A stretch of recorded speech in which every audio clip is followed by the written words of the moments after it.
Students, कैसे हैं आप सब। आप सभी का आपके अपने YouTube channel sociology with Sangeeta में मैं संगीता स्वागत करती हूँ।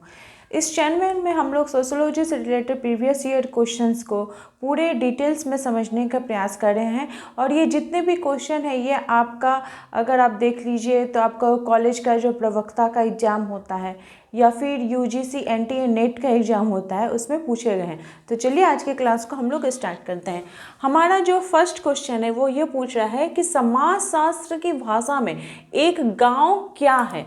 अगर हम गांव की बात की जाए तो समाजशास्त्र की भाषा में हम गांव को क्या कहेंगे।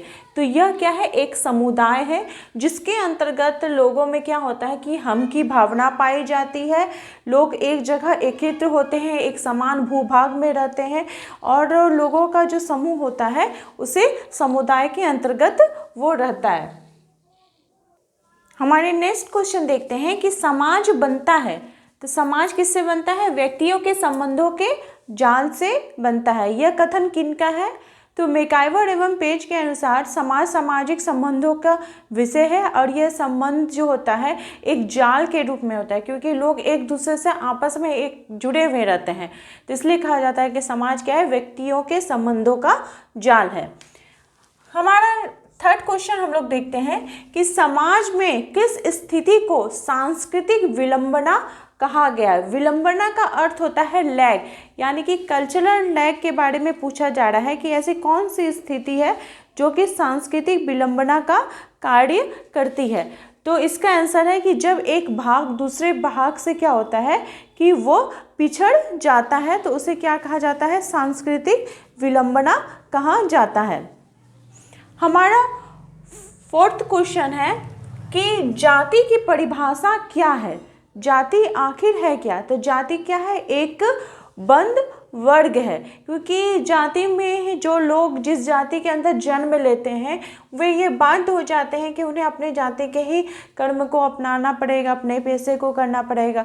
अब जो विवाह का नीति नियम जो होता है वो जाति में ही विद्यमान रहता है।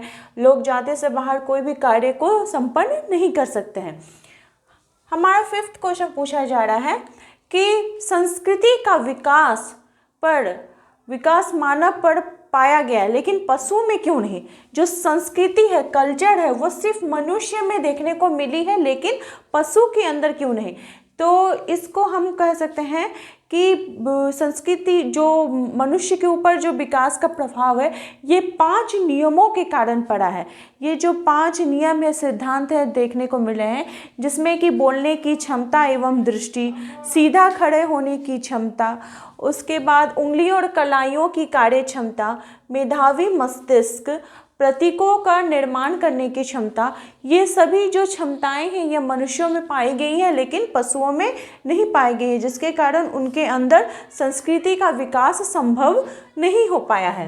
हमारा नेक्स्ट क्वेश्चन है कि हायरार्की ऑफ वैल्यू की संकल्पना किनके द्वारा दी गई है।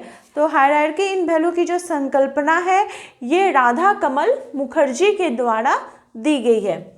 हमारा नेक्स्ट क्वेश्चन है कि बोगड़ महोदय के अनुसार अपराध की जो प्रकृति है के आधार पर अपराधों को कितनी श्रेणियों में बांटा गया है। तो बोगड़ महोदय ने अपराध की प्रकृति के आधार पर अपराधों को 4 श्रेणियों में बांटा है। वे श्रेणियां कौन कौन सी हैं? आर्थिक अपराध, यौन संबंधी अपराध, राजनीतिक अपराध और विधिक अपराध। इन 4 भागों में प्रकृति के आधार पर अपराध को बांटा गया है। हमारा नेक्स्ट क्वेश्चन है कि समाजशास्त्र के प्रादुर्भाव के लिए कौन सी मुख्य घटना जिम्मेदार है।